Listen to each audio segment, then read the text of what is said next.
قوم گردن جھکا دیتی ہے اس کی بیٹیوں کا بازار میں سودا ہو جاتا ہے. ماں کے کفن کے کپڑے بھی نہیں آ سکتے, بوڑھے باپ کی دوائیاں بھی نہیں آ سکتی, بڑوں کی شادیاں بھی نہیں ہو سکتی ہے.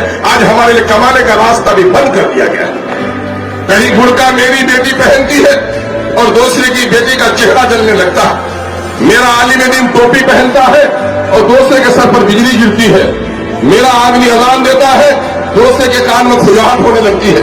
کیوں ہوا ایسا؟ جب کوئی قوم غریب ہو جاتی ہے تو اپنا تہذیب اور اپنا ایمان کو بھی سودا کر لیتی ہے. کہ گاؤں میں ایک عورت باج ہوتی ہے, شادی کے 12 سال ہو گئے, اس کو بچہ نہیں ہوا. کیا کرتی ہے وہ؟ پڑوسن کے بچے کو گود میں لیتی ہے. کوئی بھیک مانگنے آتی ہے تو اس کے بچے کو گود میں لیتی ہے.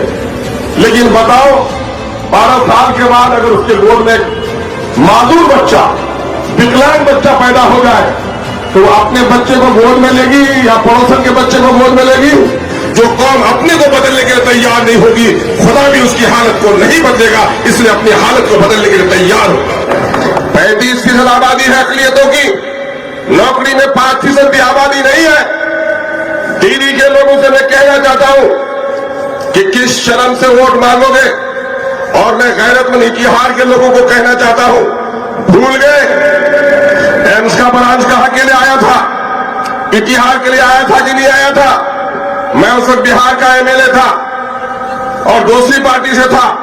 پارٹی کے لائن سے اوپر اٹھ کر آ کر میں نے یہاں پر آپ کے دھرنا میں شامل ہوا تھا اور کہا تھا کہ اگر اتحاد میں ایمس کا برانچ ہو جائے گا تو میری ماں بھی بیمار ہوگی تو آ کر یہاں علاج ہو جائے گا. لیکن آپ کے اتحاد میں ایمس کے برانچ کو بننے نہیں دیا گیا. سارا وکاس کلکتہ اور کلکتہ کے نکٹتم چھیتر میں ہوا. آج پوچھو دیدی کے لوگوں سے, ترنمول کے لوگوں سے کہ اتحاد کے لوگوں کے لیے اگر تم ہاسپٹل نہیں دے سکتے ہو تو اتحاد کے لوگوں کے لیے تم ووٹ بھی نہیں مان سکتے ہو. یہ کہنا پڑے گا نوجوانوں. دیکھو گردن جھکانے کے دن گئے. ان 70-75 سالوں میں ہم نے یہی کیا, جو پارٹیاں آئی سیکولرزم کا نعرہ لے کر ہم نے اسے ووٹ دیا. آنکھیں کھولو, اپنی گردنوں کو اونچی کرو اور پورے دیش کے نقشے کو دیکھو.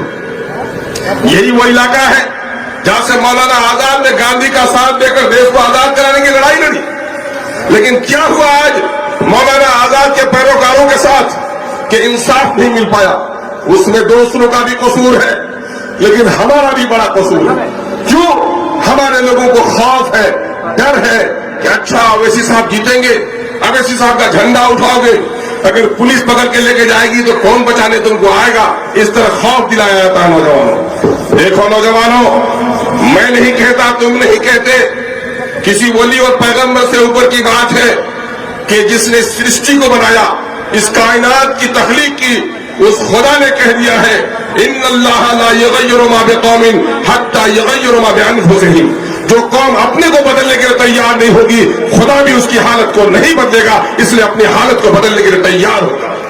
معلوم ہے آسام کے علاقے میں جب ہاتھی کو پھنسایا جاتا ہے تو ہاتھی کا بچہ پکڑا جاتا ہے اور اس ہاتھی کے بچے کو جنجیروں میں باندھ کر کسی درخت میں باندھ دیا جاتا ہے اور وہ ہاتھی کا بچہ اتنا طاقتور ہوتا ہے یہ کمزور چھوٹی درختوں کو ہلا ہی نہیں دیتا بلکہ جنزیر کے موٹی کڑیوں کو بھی مروڑ دیتا ہے. لیکن باندھتے باندھتے وہ باندھنے کا عادی ہو جاتا ہے اور وہ ہاتھی جب بڑا ہو جاتا ہے تو بارات میں کبھی دیکھا ہوگا ہمارے نوجوانوں نے, بچوں کو تو میسر نہیں, کہ بیل والے رسی سے ہاتھی کو باندھ دیا جاتا ہے اور اس کھوٹے سے ہاتھی ادھر نہیں بھاگتا. کیوں؟ اس کے دماغ میں بیٹھ جاتا ہے کہ وہ جنجیر جو ہم نہیں توڑ سکے تھے یہ رسی بھی نہیں توڑ سکتے.